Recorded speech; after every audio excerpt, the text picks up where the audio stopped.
So what does protein do for us? We know that it helps build our immune system. It helps to fight infection because of that built-up immune system. And then it also helps fabricate, it makes up our hormones and our enzymes used in digestion.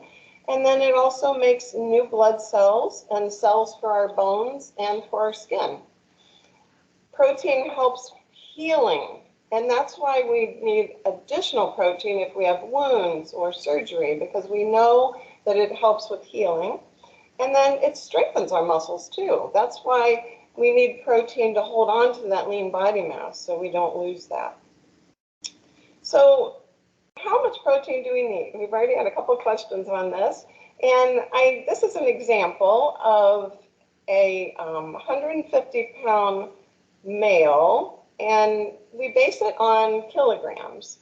So if you're kind of in a normal state where you're not in treatment or you don't have cancer, then it would be probably a factor of 1 to 1.2. If you're in cancer treatment, it would be 1.2 to 1.4. You don't have to remember that, but just know kind of the ratio that you do need a little bit more if you are in treatment.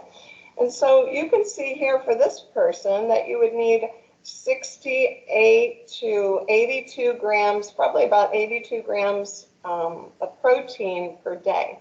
So we're going to talk about exactly what that means, 68 to 82. So, you could say somewhere between 75 and 80 grams would be a good round number. So what are sources of protein? There are a lot of sources of protein that we know about, obviously, like chicken and meat and fish, but we don't know the amounts as much. So a 3-ounce portion of chicken or beef would probably be about 24 to 28 grams of protein. So we know that if you're getting that, you can see the little hand on the slide there, but the deck of cards size, or some of the men have really big hands, so we wouldn't want to go by their palm. But the deck of cards is a good rule of thumb, and that's about 3 ounces.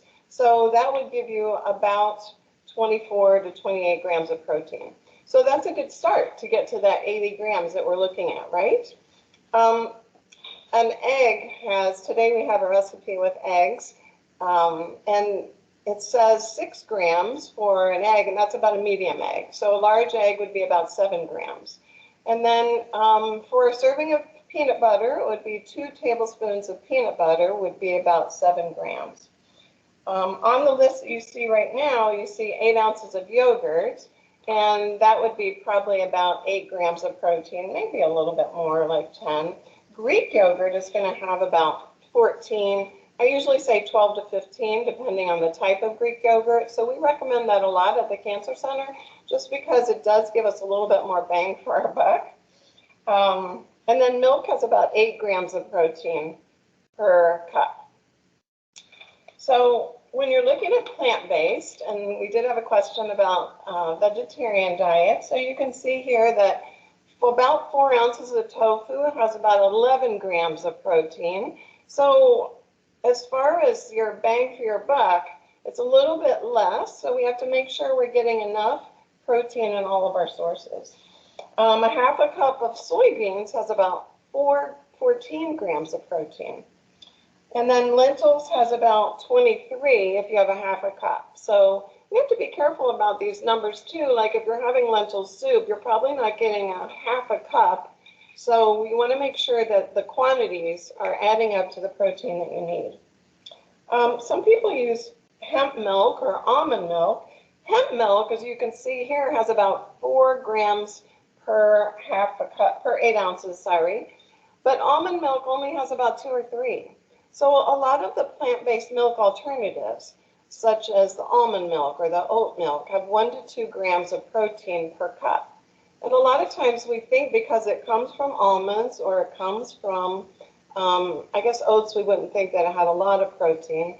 But if it comes from nuts, you would think it has a lot of protein, but it doesn't.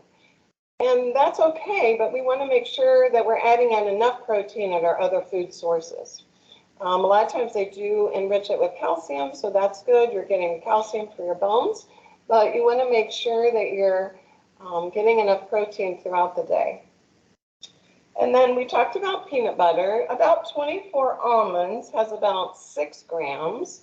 So you are getting some from nuts and seeds, as you can tell. Chia seeds, 2 tablespoons, has about 6 grams of protein. And then don't hesitate to use the protein powders. Excuse me. So the whey protein powder is the milk protein, and most people can tolerate that, but if you can't tolerate it and you have an allergy, then you might want to try a pea protein. There's one called Orgain that we recommend often that is in the powder form, or you can get it in the drink form as well. I'll talk about some of these later, but this is one supplement that we recommend sometimes, the Orgain. Yeah, go ahead. You have a question? Yeah, hi. Hi. After I had the cancer, I was estrogen positive, Mhm. high estrogen positive. So I'm on medication, but I'm wondering about the soy milk. I don't drink a lot of milk in general. I'm not a fan of cow's milk at all. It doesn't agree with me. But I found that on cereal, soy milk worked okay. And it's Yeah. basically all I use it on. But my husband went and bought me oat milk, which tastes okay, but has less protein in it. So Yeah. I was wondering if I'm really only using it on cereal, occasionally, is it a problem because I know soy has the estrogen, thing with it. So actually, soy milk is okay because it's a whole soy food. For estrogen receptor positive breast cancer, we recommend to avoid soy protein isolate, which is soy protein added into foods. So tofu, edamame, soy milk, those are okay to consume 2 to 3 servings a day. But the oat milk does have a lot lower protein. So Yeah. sometimes I'll recommend adding in pea protein to oat milk. It doesn't have a flavor, but it just depends on, your preferences. So the soy milk is okay. The oat milk is okay also, as long as you know you're getting protein at the rest of your meal or in the rest of the day to kind of add up to what you need. Well, Yeah. my husband said the reason he was switching, I'd always had soy milk in my cereal, but I had that question about. But he said the reason he went to oat milk was because he couldn't find it in the stores anymore. All of a Oh, sudden, with what's going on, with trying to find things, he said soy milk is just not there most of the time, hmm. or it's bought out really early, really Yeah, quick. yeah. Well, and temporarily, it's probably not a problem either. So just make sure that you're getting protein throughout the day. But that's a really good question. So when we're looking at, thanks for asking. Thank you. No problem. So protein shake options, how to evaluate protein supplement options. Um, so there are a lot of supplements out there. We want to make sure that we're looking at certain things. So the first thing is protein, and we talked a little bit about that. You want to kind of look at the label. So look at the nutrition label and check out the protein content. This Orgain shake, for example, has 16 grams of protein, and it's a plant protein, so it's the pea protein. So that's going to be a pretty good source. You want to make sure you're getting enough protein per serving if you're not getting enough throughout the day in other sources. And then carbohydrate. Some of the carbohydrates are high in certain milks. So there are some almond milks that have added sugar. And a lot of the kids like those, but we want to make sure we're not overdoing it with added sugar. And we usually recommend about 6 grams of added sugar per serving or under, which would be the US dietary guidelines. So if you're looking at the carbohydrate content, you can look at the added sugar, which is just underneath, and you want to keep that under 6 grams. And then also vitamins and minerals. So a lot of them are supplemented with calcium or vitamin D. And that's great because we usually get those from dairy milk and we need those for our bones. We're building bones until about age 18, 20, and then after that our bones are breaking down a little bit. So we want to make sure we're usually getting about 3 to 4 8-ounce servings of milk or other dairy products such as cheese, yogurt, cottage cheese too. So kind of look at that and make sure that you're getting the calcium and the vitamin D that you need. And then check for added ingredients. Sometimes some milk substitutes or protein shakes will have added ingredients. And those added ingredients, such as supplements, made like taurine, for example, that you would see in some protein shakes that you would find at the health food store, and that can have caffeine effects. So we want to kind of know caffeine is not required to be labeled, and we kind of want to know what is in those particular supplements. So if they're not regulated by the Food and Drug Administration, then that could be a problem because there may be added ingredients that would affect our treatment. I had one patient that was a bodybuilder and his potassium was through the roof and nobody could figure out what was going on with his potassium. And then all of a sudden we were talking and we figured out that this protein shake was it had 1,000% of potassium and it was throwing off the rest of his electrolytes. So once we came off of that protein supplement, then everything was fine and he was okay again. So again, it's good to, talk with your dietitian about specific questions about some of those. And then whether or not it's organic or inorganic. Organic means it comes from organic ingredients, and that is a great idea if it fits into the budget. Sometimes the organic products are more expensive. The Orgain is an all organic product. But there are other good products too that can still give you the amount of protein where they might not have all organic. Kate Farms is another one that's an organic product that's plant-based. Okay, any questions on those considerations for supplements? I have a question. Yeah. I've been drinking Ensure, but it tastes very sweet to me.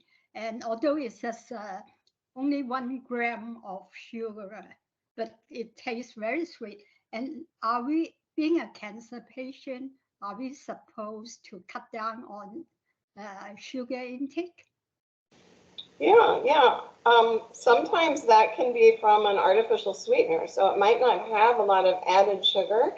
A lot of the supplements have an added artificial sweetener, so that can really make it sweet. I'm going to talk about this in a minute, but it's a great question. And there's another supplement called Unjury, which is a chicken broth supplement that's a savory supplement, and I love to recommend that one. So it's UNJURY, Unjury, and you can get it at unjury.com. So that one really works for people that are not wanting sweet things or have a sweet sensitivity during treatment. It's a great alternative because they have a chicken broth one. They also have like a chocolate or a vanilla, which might be a little bit sweeter. But what you do is you take the powder and you make hot water like you're making tea, and you mix it up in the mug, kind of like you're doing a cup of chicken broth. So that's a really good alternative. The other thing is that you can think about just having milk or a milk alternative that has a high enough protein content. It's okay if you're having that and you're still getting, 8 grams of protein, or maybe you want to add a protein powder to it. That can also increase your protein, and you don't necessarily need to have the very sweet supplements if that doesn't work for you. It's a really good question. Yeah, we get that a lot, and I love that Unjury soup as an option. I have a question about the Ensures. Yeah. I tried to drink them, and I think because they're milk based, they made me sick, But before surgery, we had to drink an Ensure for 5 days, twice a day before. And then the last 2 actually were Ensure high carbs. And I didn't get sick from any of those. And I asked her about it, and she said they were not milk based. They Hmm. were, I don't know if whey is milk based, I don't know what, but none of them made me sick. I had no problem with them. So I'm wondering, and they were Ensure, they were all Ensure. So Hmm. I'm wondering, what that might have been or what might have been in it, because I had no problems with it, and it would be something I'd like to get again for occasionally drink. And I don't know which one to get. So usually before surgery, we recommend a supplement called Impact, and it does have some whey protein, but most of the Ensure drinks have whey protein, but you can tolerate them if you're lactose intolerant. If you have a milk allergy where you can't tolerate the whey protein or the casein protein, then that could be a problem, and you might want to go with the Orgain or some of the others that I discussed. But I think it's good to experiment because a lot of times there may be certain ones that work for you. Now, the Impact is, we've been using that for pre-surgery, and it's part of the advanced recovery system so that you have Right, less of the right, time in the hospital. That one right. we're using that just for surgery right now because there is a supply chain issue. So it may have been that someone might have said to you that you might have a trouble getting that one. But you Yeah, can, it was definitely the recovery system program that they yeah, had you on. yeah. And they just told us to go across the street to the store and told us what to buy. And we Mhm. bought it. And I just asked her, I said, I have trouble with milk things. And she said, oh no, you'll be fine with this. And I was totally fine with that. So Good, yeah. So, experiment I a little don't bit. If know you can't, what was in it that I didn't, it didn't make me sick. If I said, I can't do the milk ones. And she goes, no, no, you'll be fine with this. And I was absolutely fine with it. well, So, that's good. yeah, so I'm trying to figure out which one it was so I could see if I can find it again, but I don't know, you know. Yeah, the, The, the Impact is the one that we're usually using. There is an Ensure pre-surgery that's more like a Gatorade. Um, But right now, what we're using is the Impact, and that is an Abbott product, which also makes Ensure. So you could check on the Abbott website to see if they have Impact, and if not, I would recommend trying either the Orgain or the Kate Farms because those are both plant-based, and we've had a lot of good success with those. That would be more pea protein or plant-based proteins. So try those Okay, out. because I had the surgery last year and they were all Ensure products, you mhm. know, Okay, that yeah, I yeah, drank, okay. and they were all okay. I mean, So the last two carb ones and then the 5 days of high protein ones, I got the chocolates and they were really good, and that they didn't make me sick. So I went out and bought, high protein chocolate, and it didn't make me sick because it obviously had too much milk product in it. So okay, well, that's yeah, awesome. the, I didn't know know, what it was, which Ensure that I had before the surgery that was part of that program. Yeah. Yeah, the, so check out mhm. Impact. It's Impact, Impact. And then on this slide, you can see the Ungery, and I talk about that, how you can put it in soups once you mix the packet together. It's also a warm supplement option, which is kind of nice. A lot of people like that as an alternative. It is made in a factory with seafood, so if you have a seafood allergy, we would suggest avoiding that, but it doesn't have any seafood in it. It's just made in a factory with seafood. The other ones on here, the Beneprotein is like a protein powder. There's also an Orgain pea protein. There are some plain whey powders, which would be okay and wouldn't have a lot of those added ingredients. And then don't forget food. So a lot of times I do recommend even buying like those little milks or chocolate milks and keeping those in the fridge. We're going to talk about different food ways to get protein in, but don't feel like you have to have a supplement if you can get your protein from food. That's our best choice. So then let's see see here. The next slide, we were talking a little bit about how to add in that protein to the diet. So yogurt we've talked about a little bit, and that's a really good way to get some protein in. I do like the idea of Greek yogurt, and a lot of times we substitute Greek yogurt in for like sour cream. So if you're having tacos or something like that, you could put some cumin and some chili powder in your plain yogurt and top it on there, and that gives you a little bit of boost. If you have a couple of tablespoons, it'll give you a little bit of boost of protein. So that's an idea. Don't hesitate to use nut butters, and if you have a nut allergy, you could use the seed butters, such as sun butter, made from sunflower seeds. So there's definitely some good alternatives. And then don't forget about adding, protein powders to smoothies too. That's a really good idea. And then you want to also think about hard-cooked eggs, cheese, nuts, seeds, and walnuts, all of those kinds of things. Walnuts are, of course, part of the nut family. Soups. Now, creamier soups are going to have a little bit more protein than the broth-based soups, but you can always add a little dollop of Greek yogurt to a soup, or you can add in, sometimes if people are really trying to add in calories, they could do a little half and half. Doesn't give you as much protein, but it gives you a slight amount, so that's a good idea. And then you want to kind of, let's go back. You want to try to get in some, for the vegetarian options, you can look at legumes or edamame. Those are easy to add in a stir fry or salads or soups. I love adding lentils to soups because if you get the smaller lentils, like the red or the green, you really can throw them in the last 15, 20 minutes, and they will cook right as the soup is finishing up. So don't hesitate to do that. Choose milk or soy milk. We talked about soy milk instead of some of the other milk alternatives because it's going to be higher in protein. And then don't hesitate to add like ground turkey or tofu crumbles to like a marinara sauce, a lasagna, or casseroles.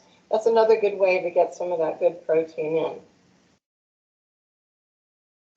So how can you add protein to smoothies without doing protein powder? So a lot of people like to use the protein powders because it's quick and easy, but there are a lot of nutrients in food. So that's why we usually say try to get your nutrition from food first if possible.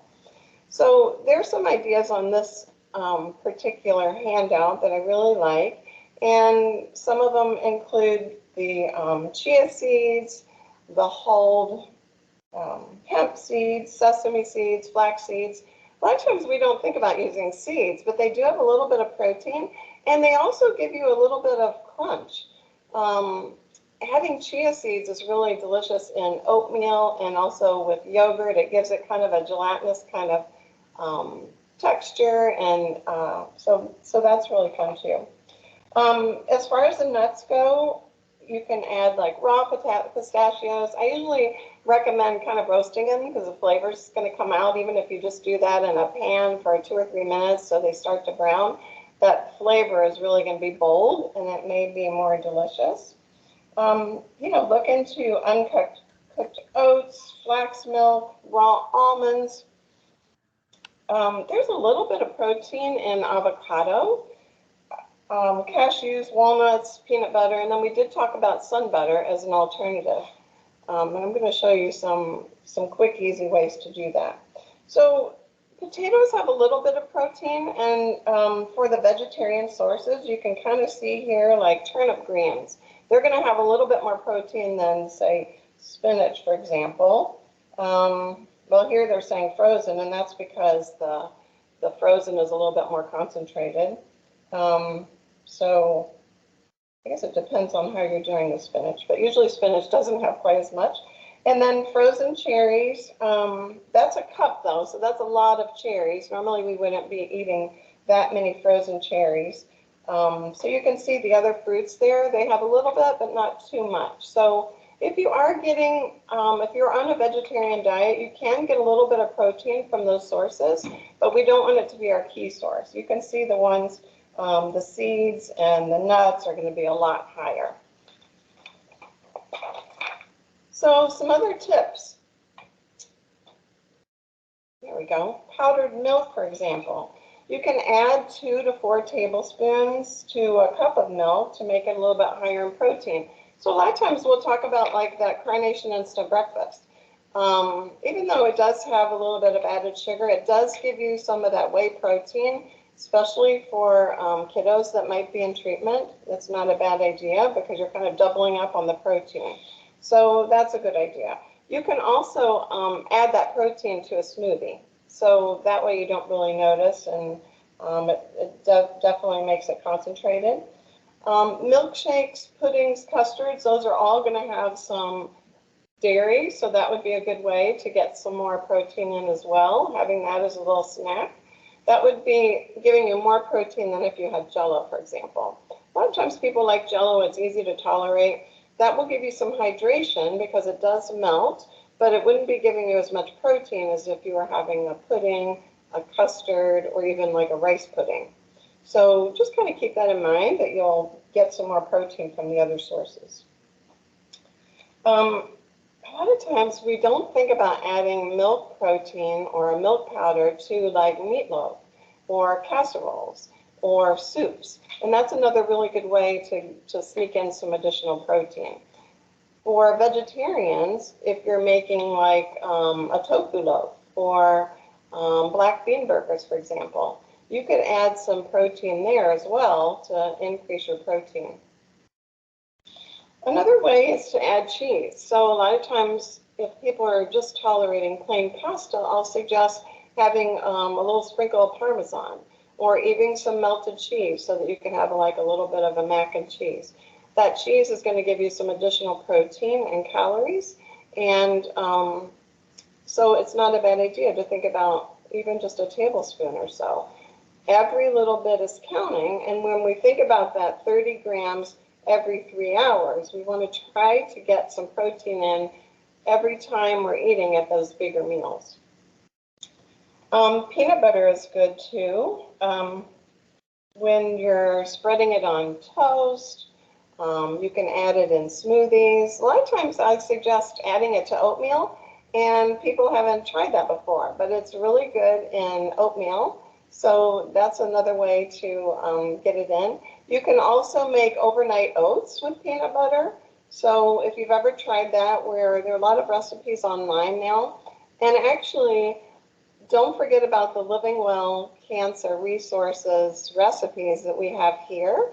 There are a lot of recipes that we've been doing in all of our classes that are in the culinary nutrition section of the website for Living Well. So I know that we have some overnight recipes there, and they have some different varieties, which is really kind of fun. But adding peanut butter will add some protein there. Same with, we talked a little bit about adding chia seeds or even sunflower seeds too. That'll give it a little texture, a little crunch, and give you some more protein. Okay, and then we used some eggs today. French toast is going to give you a little bit more protein than if you just had regular toast. So, and if with French toast or even waffles or pancakes, a lot of times I'll recommend adding protein with like a nut butter. So either a peanut butter or sun butter or something like that instead of the syrup. It's going to be a little bit more savory, and it will give you a little bit more protein. So sometimes you can even make like a little sandwich out of it, like a waffle or a pancake. So I know a lot of times with a higher carb breakfast and we're adding sugar to that, it's harder to keep our blood sugar more in check. So adding some protein at that breakfast time, even if it's like a turkey sausage or something like that, that's going to be helpful to help keep your blood sugar kind of more of an even keel the rest of the day. So eggs and French toast. You can also add extra eggs to pancake batter.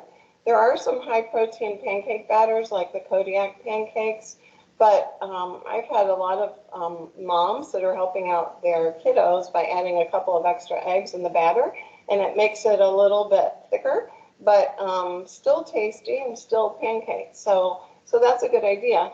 And remember, we talked about an egg having, a medium egg has about 6 grams of protein and a large about 7 grams of protein. So if you're getting a couple of eggs at breakfast, that's 14 grams. We know for weight management that it's good to have about 30 grams of protein at breakfast. And so when you're starting to get a couple of eggs in there and maybe some turkey sausage and peanut butter toast, you're going to start to get closer to that. Or the Greek yogurt, that helps you zoom right ahead. Don't forget about adding hard-boiled eggs to, we have a dinner recipe today, but don't forget about adding it to salads. Or now we're seeing hard-boiled eggs added to like a bowl of ramen. So that's giving you a little bit extra, so you can have soup with a hard-boiled egg on top. It's delicious. And you can mix eggs with a little bit of low-fat mayo and have egg salad in the fridge. It's a great snack and packed with protein. Usually really easy to tolerate too. Eggs are a good place to go if you feel like you're not eating a whole lot. Same with like white fish, very easy to tolerate. And then we talked a little bit about Carnation Instant Breakfast, but other protein powders that you can add. And you can add those also to puddings, soups, casseroles, all kinds of things. Okay, so there are several ideas on here. And I love the first one where we talk about the oatmeal, and you can see the chia seeds on there, and there's like a little peanut butter dash on there. There's so many good recipes online, and at Living Well.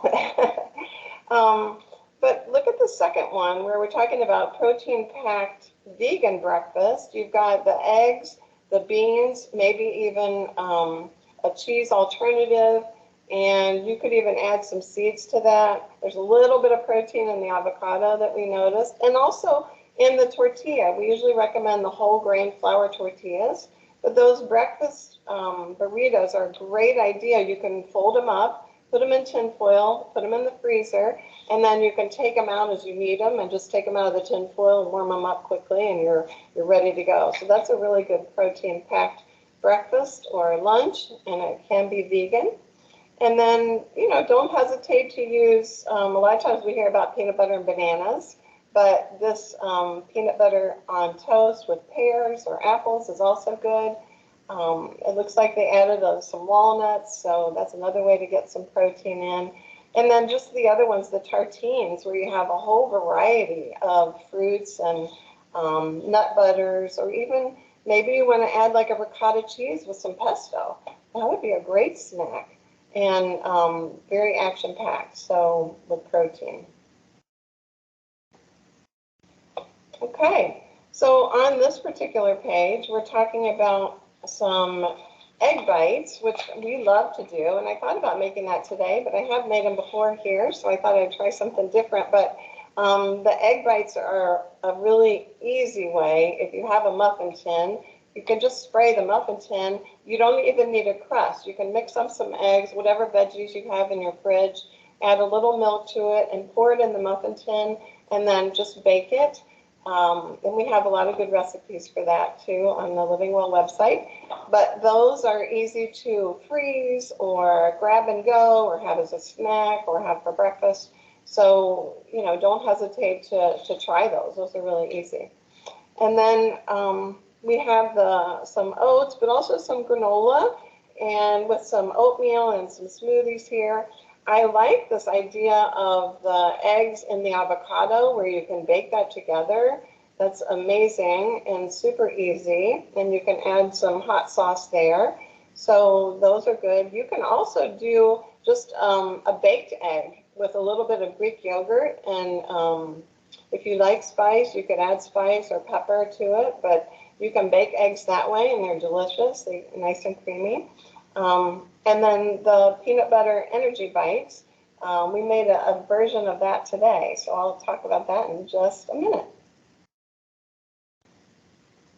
Okay, so I have some recipes to show you, but I wanted to ask if anyone has, oh good, Ashley has put the link to recipes right there in the chat, so you can check those out. Does anyone have any questions so far? Do you feel like I answered the vegetarian questions? What happens if you have an egg white allergy?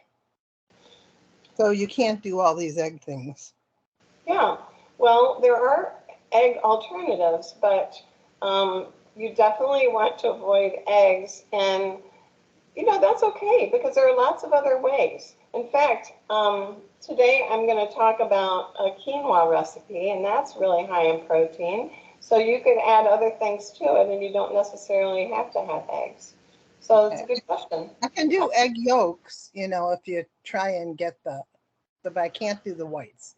Okay, yeah. So if you can do the egg yolks, you're still getting some protein and fat from that, which would give you some good calories and some good protein. So that's still okay. Oh, good. Okay, it says yes, that the vegetarian questions were answered. Good, good. Before I get into the recipes, does anybody else have any other protein tips that they're using that has really been helpful, especially for snacks? Are there any protein snacks that are helping you?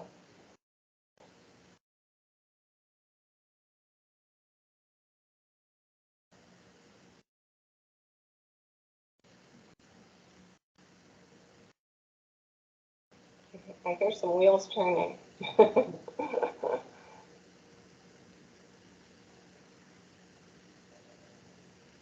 So if we have any, you can interject anytime.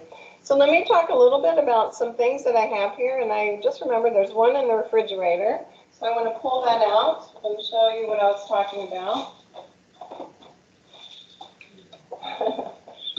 So let's see.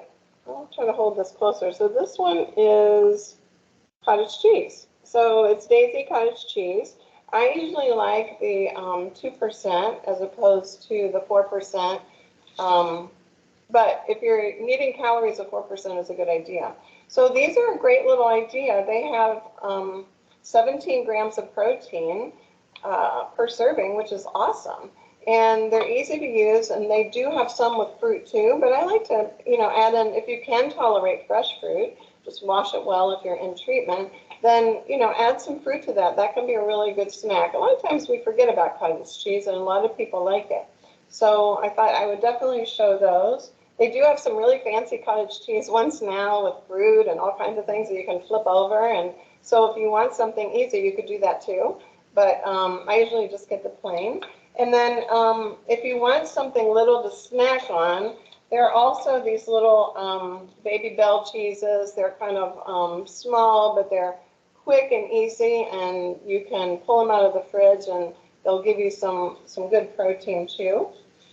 And then these little packets of tuna are helpful. Let's see if I can go a little closer.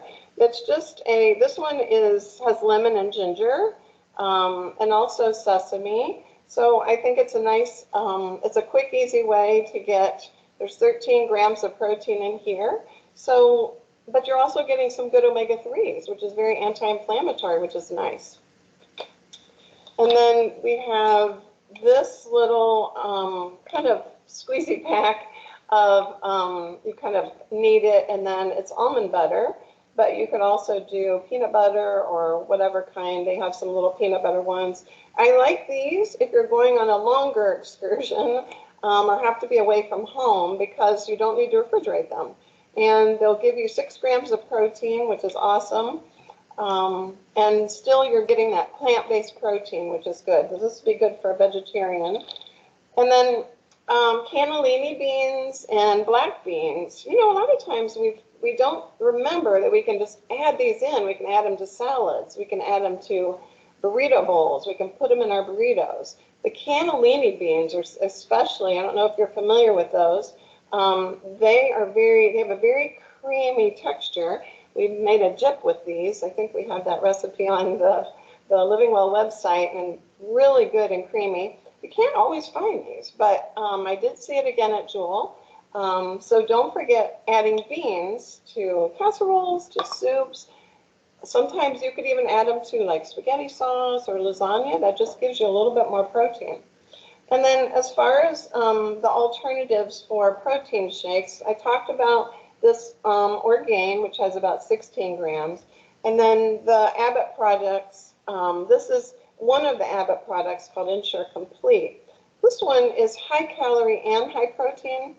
There's an Ensure Max, which is high protein. It has about 30 grams of protein. And then the Ensure Plus has about 16 grams of protein. So this one's high calorie, high protein. The Ensure has an artificial sweetener, so it's a little bit lower in carbs and calories. So it just kind of depends on what you need and what your nutrition goals are. Sometimes, most of the time, people tolerate those artificial sweeteners, but if they want to, if they don't, or if they want to avoid that, then Ensure Plus would be a better option. I do like the Ungary soup is a good option too, so don't forget about that one. Now, as far as our recipes today, the first one that I want to talk about are these little nut. Let's see if I can show you. These are made with cocoa powder, and they had some butter, but also some pecans, and they're super easy to make. And you can put these, you can actually roll them in coconut if you want as well. These are just not with coconut today, but you can roll them in nuts or coconut and make them kind of fancy. I did use cocoa powder in here to give them a little bit of a chocolate flair to them. And they do smell really good, but you can put these in a container, and I usually layer them with wax paper, and you can keep them for a few days, or you can put them in the freezer, and they're going to have some good protein and using that nut butter, but also some nut for the crunch. So this is an easy recipe where you basically put everything in the food processor and then roll them. So it doesn't take that long, and you can see the recipe makes quite a few. So you can make them a little bigger too if you wanted to get more per bite, and then you can put them in a Ziploc bag and carry them with you, just like you would the peanut butter. So I kind of like this option for a snack. You could also roll them in like chia seeds or another kind of seed to give them a different texture too. So that's one recipe. And then the other recipe that I made today was this kind of like a quinoa bowl, but I made a larger version of it. And the recipe that's online has spinach in it, but I use zucchini because the zucchini looked really good today in the grocery store. So sometimes I'll make adjustments like that. So it has quinoa, and I'll show you which quinoa I used. It was this brown rice quinoa package, and it has about 5 grams of protein per cup. So this is a nice vegetarian alternative as well as for non-vegetarians. So I put that in there as the main protein source with these hard-boiled eggs. And the hard-boiled egg recipe does call for a little trick, is adding a 1/4 teaspoon to the boiling water, and it makes them super easy to peel. So I usually, I put it in right when I started and put the eggs in, and then I bring it to a boil and boil for probably 4 to 6 minutes, and then put it in a cold water bath. And that's how I do mine. And then they don't get that little green sulfur ring. But what beautiful colors with the red peppers, the avocado, the zucchini, and then we have like a pesto topping. So I love showing this because I feel like it does give us the plant-based protein. It gives us a lot of beautiful color, and we also have the egg protein in there. So these were large eggs, so probably 7 grams. So if this were to feed, I'd say maybe 4 people, you would probably get about 14, maybe 20, 25 grams of protein per serving. So, because you've got a little avocado in there too, and you've got the quinoa. But you could always add some nuts to the top or some beans too. I didn't even have that with this. But trying to add that variety of color, I don't know if you can see the color, but it's just really got a lovely color to it. So the quinoa bowl is easy to do because you can just make a 1 serving if you want. You can heat up the vegetables and use whatever you have in the fridge, and then put the quinoa on the bottom And like I said, it just comes in these little 1 cup servings. So you can take one of these little 1 cup servings. If you're making it for you by yourself or a couple people, you can just get as many as you need and then saute whatever vegetables you want. You could add some black beans to it. If you have avocado, you could do that. And then you could add pesto, or you could even like squeeze lemon over it, or you could use a vinaigrette that's already prepared. So it doesn't have to be complicated, and you're still getting that protein that you need, and usually easy to digest as well. So the quinoa is a little bit higher in fiber, but very tasty.